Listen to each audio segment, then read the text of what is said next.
नमस्कार। तो आज वोकेब की पहली क्लास है। मैंने पीछे वाली क्लास में आपको इंट्रो करा दिया था कि वोकेब क्यों पढ़ना है, कैसे पढ़ना है और कैसे ज़्यादा से ज़्यादा हम वर्ड्स को मेमोराइज कर सकते हैं, याद रख सकते हैं। तो हमने ये कहा था कि PRS मेथड को हम फॉलो करके कोशिश करेंगे ज़्यादा से ज़्यादा वर्ड को ध्यान में रखने की। तो PRS मेथड क्या है? मैंने बताया था कि R फॉर रूट वर्ड, यानी कि रूट वर्ड से किसी चीज़ को याद रखना, रूट वर्ड से किसी चीज़ को याद रखने की जो विधि है उसको हम PRS मेथड कहते हैं। इसमें रूट वर्ड का हमें अर्थ पता होना चाहिए। हम रूट वर्ड का एक अर्थ याद कर लेते हैं और इसके आधार पर कम से कम लगभग 30 से लेके 50 वर्ड्स को याद रखने की ज़रूरत ही नहीं पड़ती। आप एक रूट वर्ड को यदि याद रख लेते हैं कि जैसे मान लीजिए एम, अभी मैं पढ़ाऊंगा आपको, एम या एमी, ये एक रूट वर्ड है। इस रूट वर्ड का मतलब होता है लव या फ्रेंडशिप, लव या फ्रेंडशिप। अब यदि आपको ये रूट वर्ड पता है तो इससे कम से कम 30 से 50 वर्ड्स आपको आसानी से याद रह जाएंगे, याद करने की ज़रूरत नहीं पड़ेगी। ठीक है, इसी को हम PRS मेथड कहते हैं। इस मेथड के द्वारा हम ज़्यादा से ज़्यादा वर्ड्स याद कर सकते हैं। यहाँ पर P जो है ये प्रीफिक्स है जिसको हम उपसर्ग कहते हैं, और S फॉर सफिक्स जिसको हम प्रत्यय कहते हैं। तो मेन हमारा पूरा जोर जो है रूट वर्ड पे रहेगा कि रूट वर्ड को याद कर लें। आपको एक बार हल्का सा याद करना पड़ेगा, जैसे एम या एमी है तो इसका मतलब याद रखना पड़ेगा आपको कि लव या फ्रेंडशिप। अब इसके आधार पर 30 से 50 वर्ड्स आसानी से याद हो जाएंगे आपको। इसके अलावा यदि एम या एमी शब्द कहीं आपको ऐसा आ रहा है जो आपने नहीं देखा, आपने कोई एम या एमी शब्द से बनने वाला कोई शब्द ऐसा है जो आपने कभी देखा नहीं, तो भी आप तुक्का मार सकते हैं कि हाँ ये वर्ड जो है, इसका सेंस जो है लव या फ्रेंडशिप होगा। ठीक है। अच्छा, वोकेब याद करने, वोकेब को सीखने और समझने के लिए जो एक ज़रूरी चीज़ है वो ये है कि आप जो कोई भी वर्ड है उसका जो मीनिंग है इंग्लिश टू इंग्लिश करें, इंग्लिश टू इंग्लिश करें, इंग्लिश टू इंग्लिश करें। हम क्या करते हैं, इंग्लिश टू हिंदी करने की कोशिश करते हैं। हम किसी भी वर्ड को याद करके उसको हिंदी में करने की कोशिश करते हैं, वो नहीं चल पाएगा। हमें किसी भी वर्ड जो इंग्लिश का हमने नया देखा है उसकी हमें सेंस समझनी पड़ेगी। क्या समझनी पड़ेगी? सेंस, कि इसकी भावना क्या है, इसका भाव क्या है। क्यों समझनी पड़ेगी? मैं बताता हूं एक एग्जाम्पल के थ्रू। जैसे ये वर्ड्स है massacre,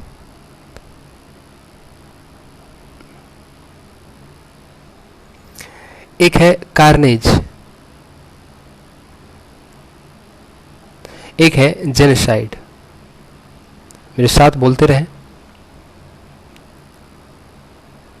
massacre, carnage and genocide. अब ये तीनों वर्ड्स का आप यदि हिंदी में मतलब ढूंढेंगे, तीनों वर्ड्स का, तो इसका मतलब होता है मास किलिंग, यानी सामूहिक नरसंहार। हिंदी में इसका अर्थ है सामूहिक नरसंहार, जिसको हम इंग्लिश में कहते हैं मास किलिंग। इन तीनों का मतलब एक है, लेकिन इन तीनों में जमीन आसमान का फर्क है। यदि आप इंग्लिश टू इंग्लिश देखेंगे, यदि इसकी भावनाओं पे जाएंगे, यदि इसका इन वर्ड्स की सेंस के बीच में डिफरेंशिएट करेंगे, तो इनमें बहुत ही बड़ा अंतर है। जबकि हिंदी में बिल्कुल ही अंतर नहीं लगता, तीनों का अर्थ ये लगता है कि सामूहिक नरसंहार है। चूंकि 3 वर्ड्स बनाए हैं तो कोई ना कोई लॉजिक तो होगा ना। सामूहिक नरसंहार के लिए एक ही शब्द दे देते, मैसेकर दे देते, कार्नेज दे देते या जेनोसाइड दे देते। 3 वर्ड्स को अलग अलग देने की जरूरत क्या थी? इसका मतलब कहीं ना कहीं तीनों में फर्क है। देखो, मैसेकर को जो होता है वो होता है कि बड़े पैमाने पर नरसंहार, बड़े पैमाने पर, सोची समझी, सोच समझ के, डेलिबरेटली, सोच समझ कर, यानी कि रणनीति के तहत बड़े पैमाने पर नरसंहार। ठीक है। जेनोसाइड जो होता है इसमें भी सोच समझकर ही होता है, सोच समझकर सामूहिक नरसंहार, ठीक है, सोच समझकर होता है, डेलिबरेटली होता है। लेकिन दोनों में फ़र्क क्या है मैसेकर एंड जेनोसाइड में? इसमें क्या होता है कि जब हम लोगों की जब हत्या की जाती है या लोगों को मारा जाता है तो ये अनबायस्ड होके मारा जाता है, यानी कि क्या बोलूँ इसको मैं, मतलब इनडिस्क्रिमिनेट मैनर, मतलब कि डिस्क्रिमिनेशन नहीं किया जाता, यानी भेदभाव नहीं किया जाता, भेदभाव नहीं किया जाता, बस नरसंहार किए जा रहे हैं बिना सोचे समझे, सोच समझकर, बिना भेदभाव के जो आया उसको हमने उसका संहार कर दिया, उसको हमने उसकी हत्या कर दी, ठीक है। तो सोच समझकर बिना भेदभाव के की गई हत्या, इसको हम क्या बोलते हैं? मैसेकर। लेकिन जेनोसाइड में क्या होता है, इसमें भी सोच समझकर होता है, लेकिन इसमें एक पर्टिकुलर कम्युनिटी के लिए होता है, पर्टिकुलर कम्युनिटी के लिए जो नरसंहार होता है उसको हम क्या बोलते हैं? जेनोसाइड बोलते हैं। बात समझ में आ गई? मैसेकर एंड जेनोसाइड, इन दोनों का अर्थ ही है कि सोच समझकर की गई हत्या, सोच समझकर किया गया नरसंहार बहुत बड़े पैमाने पर। लेकिन मैसेकर जो होता है उसमें बिना भेदभाव के जो भी आया उसका संहार कर दिया गया। लेकिन जेनोसाइड जो है ये पर्टिकुलर कम्युनिटी को टारगेट करके चलाया गया नरसंहार है। जैसे 1984 का सिख राइट जो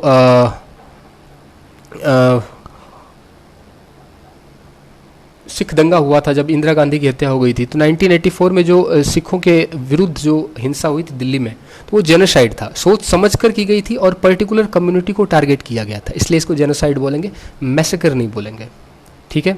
अच्छा, कार्नेज क्या होता है?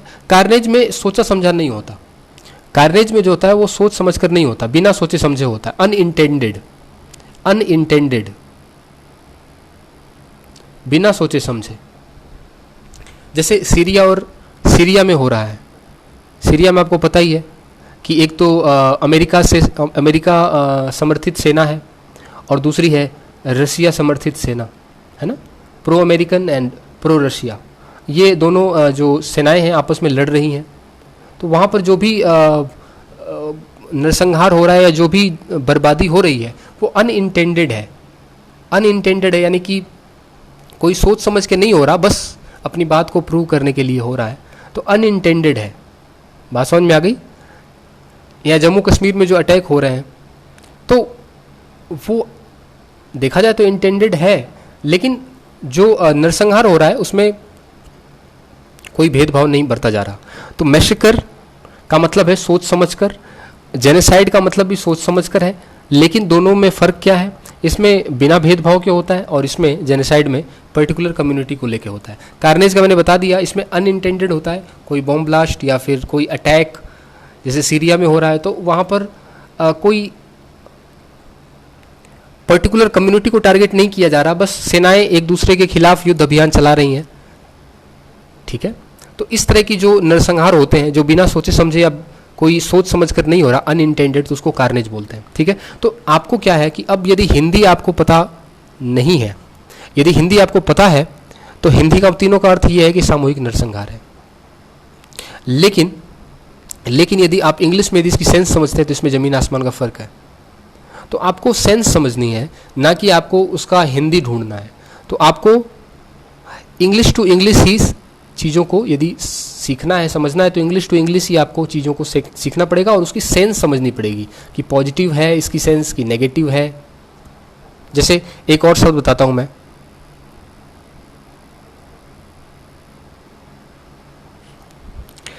एक शब्द है चाइल्डिश एंड एक है चाइल्ड अलाइक। अब ये दो वर्ड्स हैं। अब इन दोनों का मतलब होता है, यदि हिंदी में ढूंढने जाएंगे तो इन दोनों का मतलब होता है बच्चे की तरह, कोई आदमी बच्चे की तरह, चाइल्डिश एंड चाइल्ड लाइक। लेकिन दोनों में फ़र्क बहुत है। यदि आप इंग्लिश में यदि इसकी भावनाओं को समझें, सेंस को समझें, तो चाइल्डिश जो होता है वो नेगेटिव सेंस में इस्तेमाल होता है, नेगेटिव सेंस में इस्तेमाल होता है, यानी कि कोई बड़ा आदमी है और वो बच्चे की तरह व्यवहार कर रहा है, बचकाना व्यवहार, बचपना कर रहा है, तो उसको हम बोलते हैं चाइल्डिश नेचर है। लेकिन कोई व्यक्ति यदि बच्चे की तरह बिल्कुल साफ सुथरा है, बच्चे की तरह उसका दिल साफ है, ठीक है, तो उसको हम चाइल्ड लाइक बोलेंगे, यानी कि बिल्कुल बच्चे की तरह है वो, मासूम सा, तो ये पॉजिटिव सेंस है। तो चाइल्डिश यानी नेगेटिव और चाइल्ड लाइक का मतलब पॉजिटिव सेंस है। जबकि आप हिंदी में ढूंढने जाएंगे तो दोनों का मतलब है कि बच्चे की तरह। तो आपको इंग्लिश टू इंग्लिश सेंस ढूंढनी है, समझनी है, और उसी को आपको क्रिएट करना है, उसी को आपको डेवलप करना है, ना कि हिंदी। ठीक है, आपने बहुत हिंदी पढ़ ली। अब दूसरी बात कि जो भी मैं वर्ड्स बता रहा हूँ, आपको डिक्शनरी जो है उसको खोलना है, आपको मोबाइल में या फिर ऑफलाइन जो भी है, और उसके आधार पर कुछ वर्ड्स को ढूंढना है, तभी आप उस चीज़ को याद रख सकते हैं, नए वर्ड्स को अच्छे तरीके से। ठीक है, इंग्लिश में आपको वो वर्ड टाइप करना है जो मैंने बताया है, और उस पर कुछ वाक्य प्रयोग भी देखने हैं आपको, तभी आपको वो चीज़ें ध्यान में रह पाएंगी। तो चलिए शुरू करते हैं। पहला रूट वर्ड और नाम है उसका एम या एमी। ये पहला रूट वर्ड है हमारा। एम या एमी का मतलब जो होता है, इसका मीनिंग होता है लव या फ्रेंडशिप। लव या फ्रेंडशिप, ये पहला रूट वर्ड है हमारा। एम या एमी से बनने वाले शब्द कौन कौन से हैं? कौन कौन से हैं? तो एमिकेबल, आपने नाम सुन रखा होगा एमिकेबल का। इससे बनने वाले शब्द हैं एमिकेबल, एमिएबल। अब इन दोनों में कन्फ्यूजन होता है, एमिकेबल एमिएबल में बताऊंगा मैं आपको, इन दोनों का कन्फ्यूजन मैं दूर करूंगा। एमिकेबल और एमिएबल में परेशानी होती है, जो हमारे परीक्षा में बैठने वाले बच्चे हैं। इसी तरह से एमिटी, एमिगो। अब ये देखो सब में एम आया हुआ है। अब इसको याद करना बहुत आसान है, इसको याद नहीं करना, इसको समझना बहुत आसान है। एमेट्री, एमरिश, एमेच्योर, आपने ये तो शब्द सुन ही रखा होगा। इनेमर, एमेनिटी। अब देखिए कितने वर्ड्स बन रहे हैं आपको। एम या एम याद कर लिया आपने तो कितने, एमेंडा, इनेमेराटो,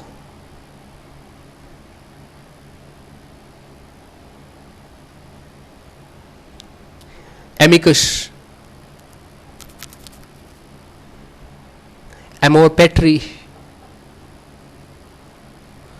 तो ये बहुत सारे शब्द हैं जो एम या एमी से बने हुए हैं। एमिकेबल, एमिएबल, देखिए आप यहाँ पे एमी लगा हुआ है ना, एमिटी, एमी, एमेट्री, एम, यानी कि हर शब्द में एम आ रहा है।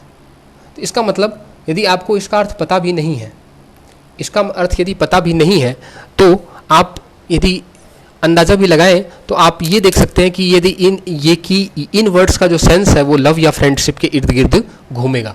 तो चलिए एक एक शब्द को लेते हैं और उसकी ग्रामेटिकल प्रोफाइल और उसका अर्थ, उसका सेंस क्या है वो हम देखते हैं। तो चलिए शुरू करते हैं। पहला जो वर्ड है वो है एमिकेबल।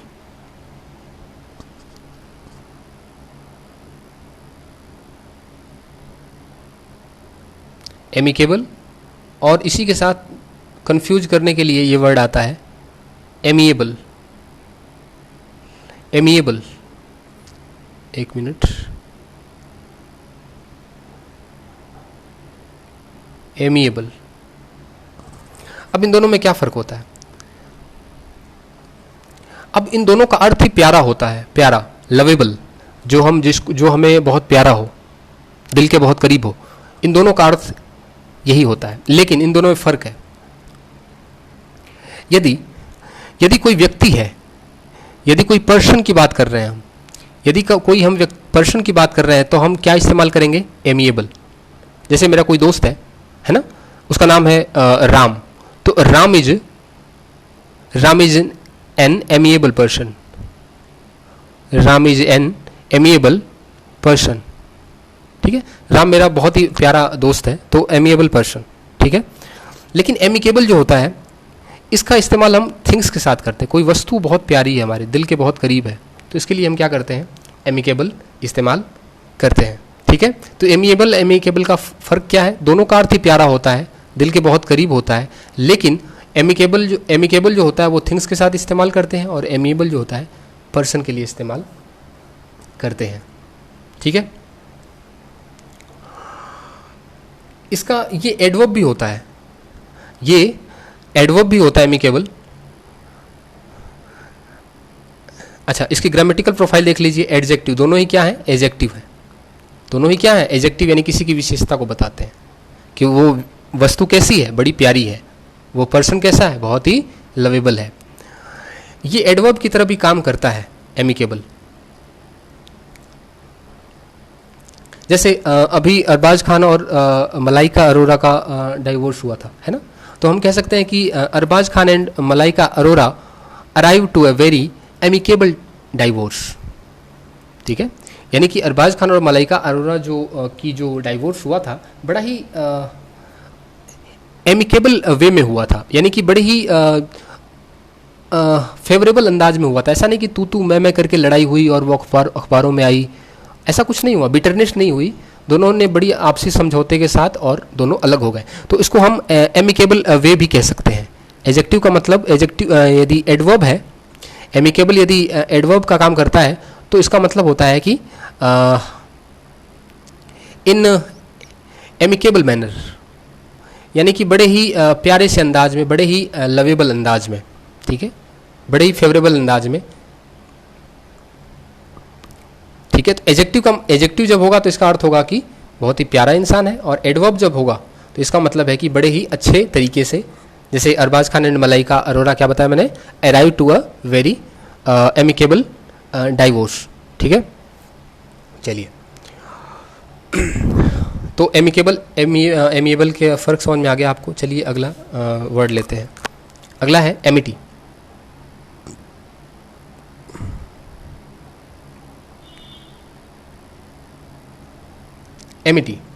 एमिटी का मतलब होता है फ्रेंडशिप। और ये जनरली जो है, जनरली हम दो देशों के बीच जब बात करते हैं, बिटवीन टू कंट्रीज, यदि हम दो देशों के बीच में बात करते हैं फ्रेंडशिप के बारे में, तो हम क्या इस्तेमाल करते हैं? एमिटी। अब देख रहे हैं आप, एम का मतलब लव या फ्रेंडशिप, तो फ्रेंडशिप आ गई कि नहीं आ गई? तो आपको याद करने की जरूरत नहीं है, आपको समझना है। ठीक, एमिटी का मतलब फ्रेंडशिप दो देशों के बीच में। इसी तरीके से एमिगो का मतलब होता है फ्रेंड। एमिगो का मतलब होता है फ्रेंड, यानी दोस्त। आपने जिंदगी ना मिलेगी दोबारा, आपने फिल्म देखी थी, उसमें एक डायलॉग है कि वी आर 3 एमिगोज, वी आर 3 एमिगोज, यानी हम तीनों दोस्त हैं। 3 दोस्त थे ना, ऋतिक रोशन और अब 2 का मैं नाम भूल रहा हूँ। तो वो 3 दोस्त थे, तो तीनों ही क्या थे? वी आर 3 एमिगोज थे। ठीक है। चलिए आगे। इस तरह से एमेट्री जो है एडजेक्टिव है, निश्चित रूप से किसी की विशेषता बताता है, और इसका मतलब है कि कोई ऐसा व्यक्ति जो पैशनेट हो, किसके लिए? लव रिलेशनशिप के लिए। यानी कि लव का जो रिलेशनशिप है, उसमें यदि कोई आदमी पैशनेट है, तो उसको हम क्या बोलते हैं? एमेट्री बोलते हैं। अब देखिए, एम रूट वर्ड है, एम से क्या आ गया? लव आ गया। आया कि नहीं आया? तो आपको रूट वर्ड याद करके चीज़ों को समझना बहुत आसान हो जाएगा। तो एमेट्री का मतलब है पैशनेट फॉर लव रिलेशनशिप।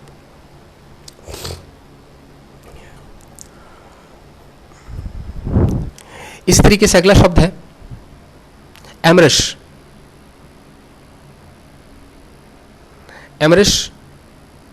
ये भी एक एडजेक्टिव है। इसका अर्थ जो होता है, कोई भी ऐसी वस्तु जो प्यार से संबंधित हो, रिलेटेड टू लव, यानी प्रेम से संबंधित हो। जैसे मैं एक सेंटेंस लिखूं कि कोई मान लो पार्क है। अब पार्क में टीनेजर्स क्यों जाते हैं? क्योंकि वो फेवरेट स्पोर्ट है। किनके लिए? एमरस कपल के लिए। तो क्या बोलूँगा मैं? This park is a favourite, FAV का मतलब फेवरेट, ठीक है, favourite place for amorous couple, यानी जो पार्क है वो प्यार करने वाले जो कपल्स हैं, एमरस का मतलब प्यार से संबंधित जो कपल है, प्यार करने वाले जो कपल्स हैं उनका फेवरेट प्लेस है। तो एमरस का मतलब रिलेटेड टू लव, यानी कोई भी वस्तु जो प्यार से संबंधित हो उसको हम क्या बोलते हैं, एमरस बोलते हैं। अगला वर्ड लेते हैं एमेच्योर। अब ये वर्ड्स तो आपने बहुत सुन रखा होगा, एमेच्योर, एमेच्योर सिंगर, है ना। बहुत सारे लोग बाथरूम सिंगर होते हैं, है ना, उन्होंने कहीं सिंगिंग की ट्रेनिंग नहीं ले रखी, पर जैसे ही बाथरूम में जाते हैं गाना निकलना शुरू हो जाता है उनका, गाना गाने लग जाते हैं, तो वो एमेच्योर सिंगर है। वो सिंगिंग के प्रति पैशनेट तो है सिंगिंग के प्रति, पैशन तो है उनका, लेकिन वो उन्होंने कहीं वेल ट्रेंड नहीं है, यानी ट्रेंड नहीं है, वो उन्होंने ट्रेनिंग नहीं की, ठीक है। वो लव करते हैं उस पैशन को, यानी एमेच्योर सिंगर यानी सिंगिंग को वो लव करते हैं, सिंगिंग के प्रति उनका पैशन है, सिंगिंग के प्रति उनका लगाव है, लेकिन वो ट्रेंड नहीं है। इसको हम क्या बोलते हैं, एमेच्योर सिंगर जैसे बोलते हैं ना। इस तरह से अगला वर्ड जो है वो है इनेमर, ENAMOUR, वर्ब है। अब इसमें देखिए AM लगा हुआ है, इसका मतलब कहीं ना कहीं इस वर्ड का जो सेंस है वो लव से होगा, लव या फ्रेंडशिप से। EN जो लगा है, कहीं भी किसी भी शब्द के आगे EN लग जाता है, एक बात ध्यान रखना कि किसी भी वर्ड के आगे यदि EN लग जाता है तो वो उसको वर्ब बना देता है। क्या बना देता है, वर्ब बना देता है। इसलिए ये क्या है, वर्ब है। तो ये प्रीपोजिशन है N, और M जो है ये रूट वर्ड है। अब इसका मीनिंग समझ लो, इसका रूट वर्ड क्या है, इसका जो अर्थ है वो क्या है। इसका अर्थ है कि किसी को आकर्षित करना। इनेमर का मतलब किसी को आकर्षित कर लेना। टू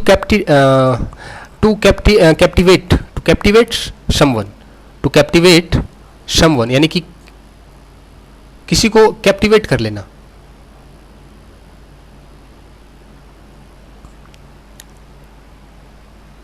जैसे वो आपने देखा होगा कि फिल्म थी एक,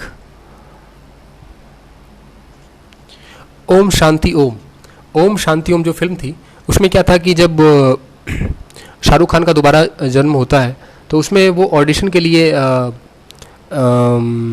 दीपिका को जब देखता है, दीपिका पादुकोण को, तो वो क्या होता है, वो कैप्टिवेट हो जाता है, वो इनेमर हो जाता है। यानी कि वो उसके जो लुक है उसका, he was absolutely enamoured by her look, यानी कि वो जो उसका जो लुक है उसके द्वारा जो है वो कैप्टिवेटिव हो जाता है, उसकी सोच समझ बुद्धि सब खत्म हो जाती है। ठीक है, तो क्या हो जाएगा कि ही वॉज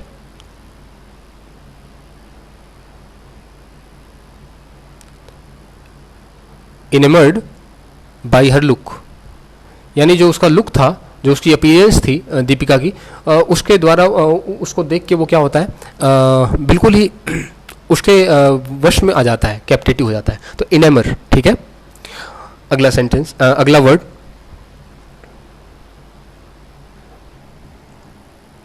एमेनिटी। अब आपने एमेनिटी बहुत सुन रखा होगा, ये नाउन है, इसका ग्रामेटिकल प्रोफाइल क्या है, नाउन, और इसका मतलब होता है सुविधा। आप किसी भी होटल में जाते हैं, तो उसकी जो एमेनिटी होती है, जो सुविधाएं होती है, वो आपको बहुत पसंद आती हैं, उसको आप बहुत ही क्या करते हैं, लव करते हैं, आपको बहुत ही अच्छी लगती है। तो वहीं से एम से क्या बन गया, एमेनिटी बन गया।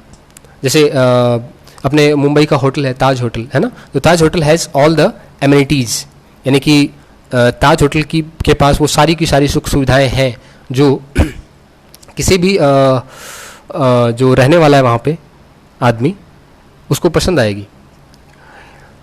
इसी के साथ एक वर्ड एम से और बनता है, एमेंडा। अब ए एम आ गया, इसका मतलब कहीं ना कहीं इस जो वर्ड का सेंस है वो लव या फ्रेंडशिप से रिलेटेड होगा। तो एमेंडा का मतलब होता है ऐसी लड़की जो जिसको सब प्यार करें, ऐसी लड़की जिसको सब प्यार, जैसे घर में एक छोटी लड़की होती है उसको सब प्यार करते हैं, है ना, तो उसको हम एमेंडा बोलते हैं। फॉरेन में तो इस पे नाम भी रखते हैं, फॉरेन में एमेंडा नाम से लड़कियों का नाम भी रखा जाता है। तो एमेंडा का मतलब है she who is to be loved, यानी एक ऐसी लड़की, क्या बोला मैंने, she who is to be loved, यानी ऐसी लड़की जिसे प्यार किया जाए, सब प्यार करना चाहें, सब प्यार करें, ठीक है, तो इसको हम बोलते हैं एमेंडा, और ये कॉमन नाउन है।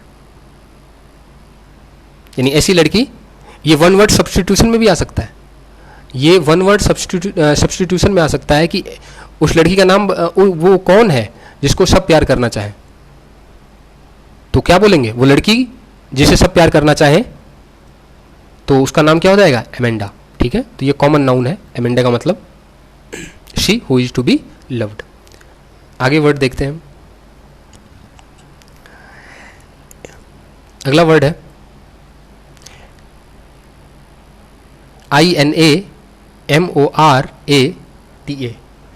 INAMORATA, इनोमोराटा, यानी इसका मतलब है, अच्छा एक वर्ड इसके साथ, इसको भी हम कंफ्यूज हो जाते हैं हम, इनेमोराटो, ठीक है। अब ध्यान दे लेना दोनों में फर्क क्या है, दोनों में फर्क है ए का और ओ का, बाकी सब सेम है, कोई बड़ा ऐसे घबराने वाली बात नहीं है, बस शब्द बड़े हैं, बाकी एम आ गया कि नहीं आया, आपको बस ये ध्यान रख लेना है कि एम जो आया तो इसका मतलब ये है कहीं ना कहीं लव से रिलेटेड ये वर्ड्स हैं, इसका सेंस जो है, इसका जो भाव है कहीं ना कहीं लव या फ्रेंडशिप से संबंधित होगा। तो इनोमोराटा एंड इनोमोराटो, तो ये जो फीमेल लवर होती है, जो कि प्रेमिका होती है, फीमेल लवर के लिए हम क्या इस्तेमाल करते हैं, इनेमोराटो। और जो प्रेमी होता है, जो मेल लवर होता है, पुरुष प्रेमी, उसको हम क्या बोलते हैं, इनेमोराटो। तो ये फर्क होता है दोनों में, ए और ओ का, ठीक है। तो इसको याद करने की बहुत ज़रूरत नहीं है, यदि आपने एम याद किया हुआ है तो एम या एम ई से जो बनने वाले शब्द हैं उनका सेंस क्या होता है, लव या फ्रेंडशिप होता है, ठीक है। आगे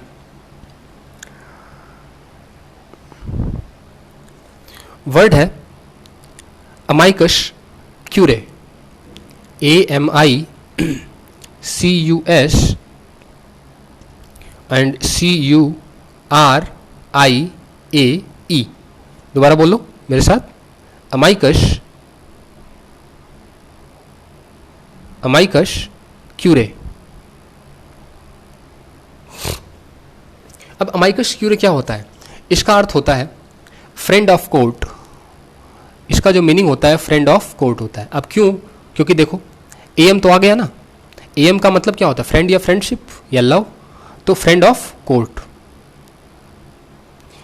अब इसको ऐसे समझो, अभी अयोध्या मामले पे सुनवाई हो रही थी, है ना, और वहाँ पे जो मामला कोर्ट में चल रहा था, तो कोर्ट में दोनों पक्ष रहे होंगे, मस्जिद वाले पक्ष भी रहा होगा और मंदिर वाला पक्ष भी रहा होगा, लेकिन उसमें एक तीसरा पक्ष भी रहा होगा जो टेक्निकल हेल्प करता है, कोर्ट की क्या करता है, टेक्निकल हेल्प करता है। जैसे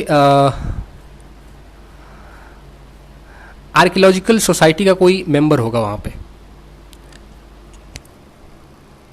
स्पेलिंग देख लो आर्कियोलॉजिकल की, ARCHEOLOGY, और इसी से बनता है आर्कियोलॉजिकल। तो आर्कियोलॉजिकल सोसाइटी जो होता है, जो पुरातात्विक विभाग जिसको कहते हैं हिंदी में, है ना, हाँ, तो पुरातात्विक विभाग का कोई भी एक मेंबर होगा वहाँ पे, उसमें रहा होगा, जो सजेस्ट करता है, जो टेक्निकल चीज़ों को बताता है कि भाई खुदाई हुई थी तो वहाँ पे ये मिला था, वहाँ पे ये मिला था, वो किसी पक्ष का नहीं है, ना तो मंदिर का पक्ष का है ना मस्जिद के पक्ष का है, लेकिन वो टेक्निकल चीज़ों को बता रहा है। यानी कोर्ट का वो फ्रेंड है, वो कोर्ट का फ्रेंड है, यानी कि कोर्ट को जहाँ पे ज़रूरत है टेक्निकल हेल्प की, वहाँ पर वो उसको हेल्प मुहैया करा रहा है। तो ऐसे जो व्यक्ति होता है उसको हम क्या बोलते हैं? अमाइकस क्यूरे। बात समझ में आ गई? तो ऐसा व्यक्ति जो कोर्ट की हेल्प करे, किसी पक्ष का नहीं हो, बल्कि कोर्ट का हेल्प करे जहाँ पे उसको ज़रूरत पड़े, तो उसको हम क्या बोलते हैं? अमाइकस क्यूरे। बात समझ में आ गई? इसको हम ऐसे याद कर सकते हैं, एम का मतलब है लव या फ्रेंड, तो फ्रेंड है किसका? कोर्ट का। क्यूरे CURIAE। अब लैटिन भाषा में इसको कोर्ट कहते हैं। क्यूरे जो होता है लैटिन लैटिन जो लैंग्वेज होती है उसमें इसका अर्थ होता है कोर्ट, COURT। तो फ्रेंड है कोर्ट का। बात समझ में आ गई? अमाइकस क्यूरे। आगे देखते हैं। वर्ड्स थोड़े कठिन होते जाएंगे, थोड़ा घबराना नहीं है हमें, ठीक है? हमें बस एम या एमी को पकड़ के बैठ जाना है। एम का मतलब है लव या फ्रेंडशिप, ठीक है? तो इसी से एक शब्द बनता है अमोर पैट्री, AMOR एंड PATRIAE। बोलो दोबारा से, अमोर पैट्री। अब इसको याद नहीं करना हमें। अब देखो AM आ गया, AM का मतलब होता है कि कहीं ना कहीं इसका संबंध जो है लव से जुड़ा हुआ है। अच्छा, पैट्री जो है ये वर्ड है, इसका मतलब होता है पिता। आपने सुना होगा न्यूज़ में या कहीं न्यूज़पेपर्स में या फिर आम बोलचाल की भाषा में कि पितृ क्या बोलते हैं इसको? पित्रात्मक, हाँ, जिसमें कि ऐसी सोसाइटी जिसमें कि पिता का चले, यानी कि जो मेल डोमिनेंट हो वही प्रभावी रहे, तो उसको हम क्या बोलते हैं? पितृसत्तात्मक। हाँ, पितृसत्तात्मक बोलते हैं। क्या बोलते हैं इसको? पितृसत्तात्मक। पितृसत्तात्मक कोई समाज होता है तो उसमें क्या होता है कि मेल का डोमिनेंट होता है। तो उसको हम इंग्लिश में बोलते हैं पैट्रियार्की। PATRIARCHY।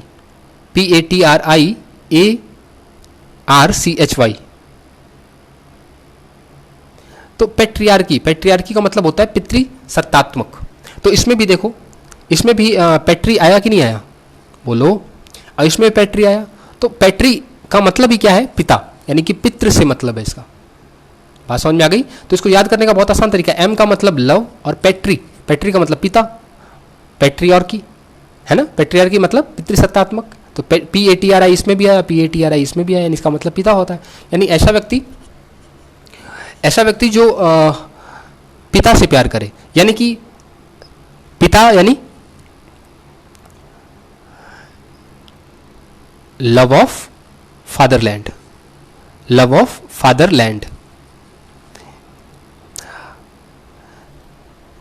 भारत देश में तो हम भारत को क्या मानते हैं? माता मानते हैं। भारत में हम क्या मानते हैं? भारत को माता मानते हैं। लेकिन बहुत सारे देशों में, फॉरेन देशों में जो कंट्री होती है हमारी, जो मातृभूमि होती है, उसको हम पिता मानते हैं, ठीक है? बहुत सारे फॉरेन कंट्रीज में हम हमारा जो भूमि होती है, नेटिव जो कंट्री होती है, उसको हम क्या मानते हैं? पिता मानते हैं। तो उस पिता से, यानी कि पिता से जो प्यार करे, फादरलैंड से जो प्यार करे, उसको हम, उस आदमी को क्या बोलते हैं? अमोर पैट्री, ठीक है? तो हमने ये वर्ड्स देख लिए, एम से शुरू होने वाले और एम पे ख़त्म होने वाले। तो एक बार दोबारा समराइज कर लेते हैं। हमने देखा एमिकेबल एंड एमिएबल, दोनों में फ़र्क देख लिया हमने कि एमिकेबल जो होता है वो यदि कोई बहुत ही प्यारी चीज़ है तो उसके साथ हम एमिकेबल बोलेंगे, और यदि कोई बहुत ही प्यारा व्यक्ति है तो हम एमिएबल बोलेंगे। दोनों में कन्फ्यूजन रह जाता है। उसके साथ फिर हमने ये देखा कि एमिटी, एमिगो का मतलब फ्रेंड होता है, एमिटी का मतलब फ्रेंडशिप, दो देशों के बीच में फ्रेंडशिप, जैसे कि अभी इंडिया और यूनाइटेड स्टेट्स ऑफ अमेरिका के बीच में चल रही है, ठीक है? इसी तरह से एमेट्री, जो लव रिलेशनशिप के लिए पैशनेट हो, उसको हम एमेट्री बोलते हैं। इसके साथ एमरिश, प्यार से संबंधित कोई भी चीज़ हो, जैसे कि यह पार्क जो है यदि प्यार करने वाले जो कपल्स हैं उनका फेवरेट प्लेस है तो क्या बोलेंगे, this park is a favourite place of amorous couple.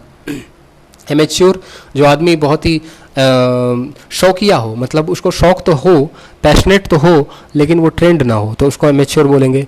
इनेमर, इनेमर का मतलब होता है कि किसी को आकर्षित करना। मैंने फिर इसके लिए आपको ओम शांति ओम फिल्म का उदाहरण दिया था कि जो शाहरुख खान वो दीपिका को देख के तो इनेमर्ड हो गया था। इसी के साथ फिर एमिनिटी, सुविधा, होटल्स में आपको क्या मिलती हैं, एमिनिटीज़ मिलती हैं, सुविधाएं जो आपको बहुत ही पसंद आती हैं। फिर एमेंडा, एमेंडा जो होता है किसी लड़की का नाम, किसी वो लड़की जिसे सब पसंद करें। ये वन वर्ड सब्स्टिट्यूशन में भी आ सकता है।